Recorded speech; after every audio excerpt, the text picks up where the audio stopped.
My name's Phillip Zajac, and I'm the leader of the Buffalo Party. And I've always had a bit of an interest in politics. In university, I took a dozen classes in government, and I took some classes, like constitutional law, international organizations in the law, Western political thought, Western political policy. So, when you're in your 20s and you're taking classes, you never know when they'll come into real life use. And here it is, 30 years later, and I find myself in politics. So, I grew up in Saskatchewan. I went to high school at Sheldon Williams in Regina. I played football and hockey like most kids do in Saskatchewan, and I was very fortunate to carry on and play football and hockey in university at a small school in Wisconsin that was founded 21 years before Canada was a country. So the school has been around for a long time, and academically, wow. They graduate 98% of their athletes. So, in my time here in Estevan, giving back to my community has been important to me. I've coached high school football here for 14 years. I coached girls softball for 7. And I've been a Kinsman member. I believe in giving back and doing charitable things for the community. And I was chairman of the board of the library for 6 years for Southeast Saskatchewan. And I was on the Southeast Economic Development Board, which was a board that worked on new initiatives for Southeast Saskatchewan. And we actually started the whole process of trying to get the provincial government to twin I-39 between the border and Regina. So they've got passing lanes going, so it's a step in the right direction, and now they're starting to twin it in the Milestone area. So eventually it'll be a twin road all the way from the border. Oh, wow. Okay. Wow. So what do you think are the biggest issues you and the Buffalo Party are running on? Well, the biggest issues, right now are healthcare is number one. I would say everyone that I've talked to in the province, and we've traveled all over Saskatchewan as a team. The common issue is that we can't keep doctors. We're having a hard time retaining them. We are in a huge deficit in terms of nurses. And so what we need to do is the Buffalo Party has come up with some solutions to help encourage people to go to medical school. We've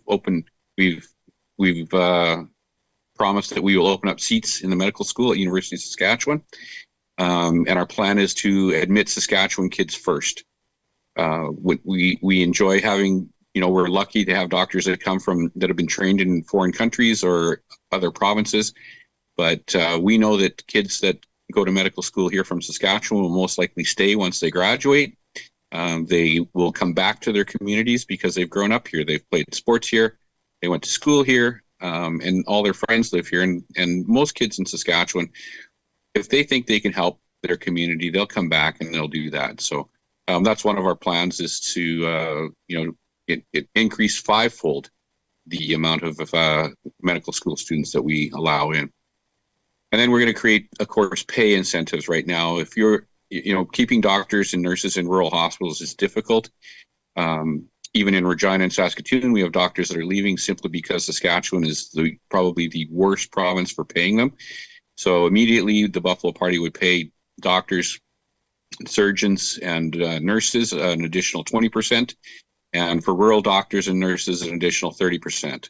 So the 30% for rural doctors and nurses will incentivize them to come to small towns and practice here because they are not that far away from large centers, but the cost of living is a lot cheaper.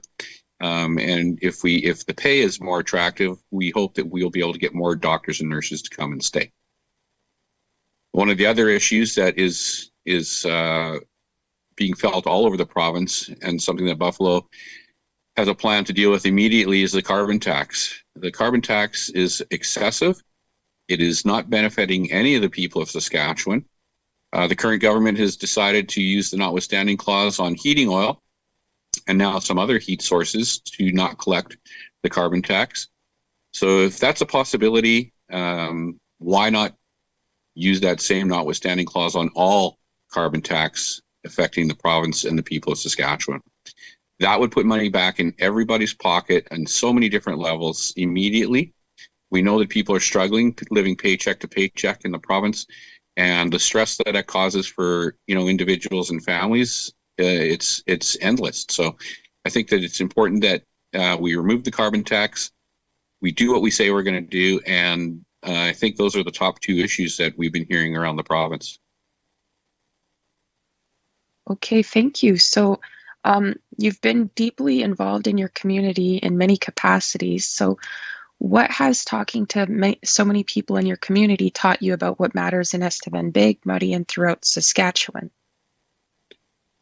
Well, the thing that the Buffalo Party is committed to as well, and the thing that I love about Estevan and my community, is that small town Saskatchewan, the community that we feel here is fantastic. People care about each other. Whenever someone needs a hand, we help out. The people in small towns don't need the government for anything.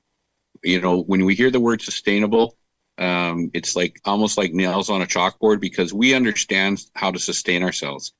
We know how to raise cattle. We know how to grow crops. We know how to get our own food.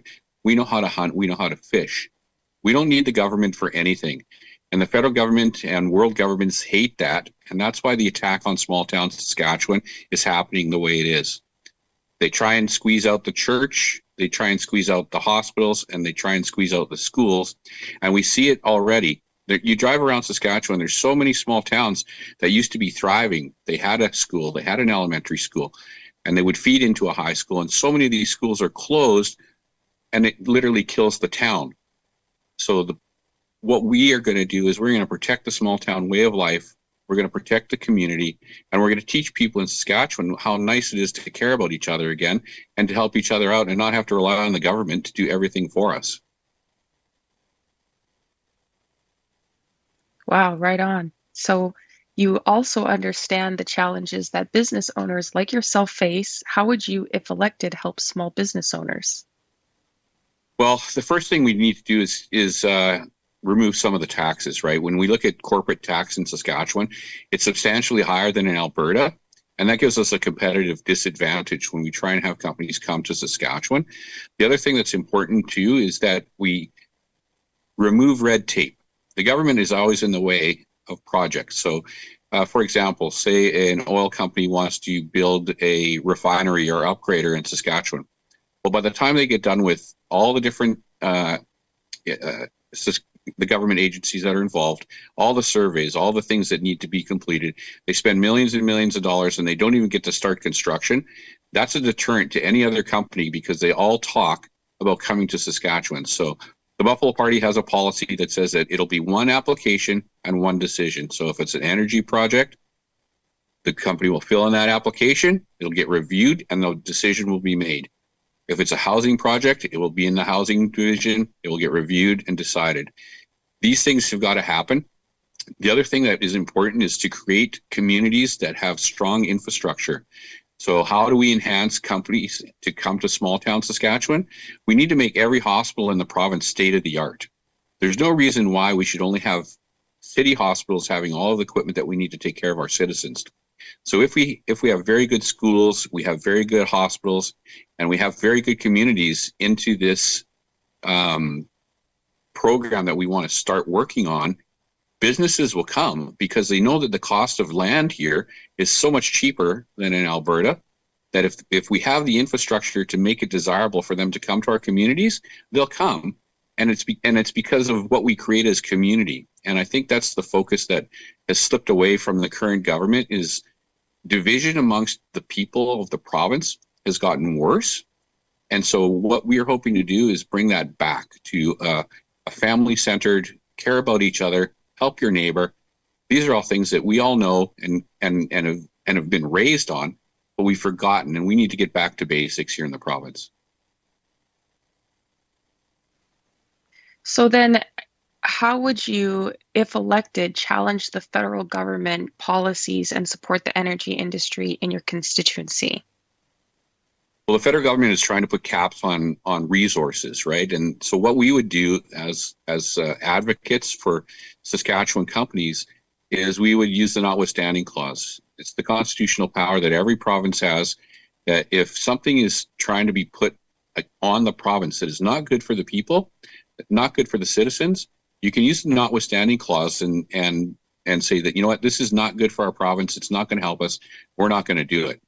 So as far as drilling and going to 1 million barrels a day, which is what we have already put a plan together and put a presentation on, we will get to 1 million barrels a day, and we will be the place to live in Canada, because as we create this culture that we're working on, people are going to want to be here, because when you look at what's happening around the rest of the country, especially in the east, things are not going well, and people are moving, and they're looking for a place to go. So we need to have that infrastructure ready for when those companies decide to come to Saskatchewan. Wow, thank you. So is there any final comments you would care to make? Well, I'm just going to talk. There's a lot of talk about vote splitting right now, and not that I necessarily believe in polls, but if the polls are accurate, which they may or may not be, the Buffalo Party, winning, 6, 7, 8 seats, we could hold the balance of power for the next 4 years. And what we'll do with that is we will ensure that we hold the government, which would be the Sask Party, because we would never support the NDP, and anybody who thinks otherwise does not know about our policy and our politics. So we'd absolutely support the Sask Party, but we would hold them accountable.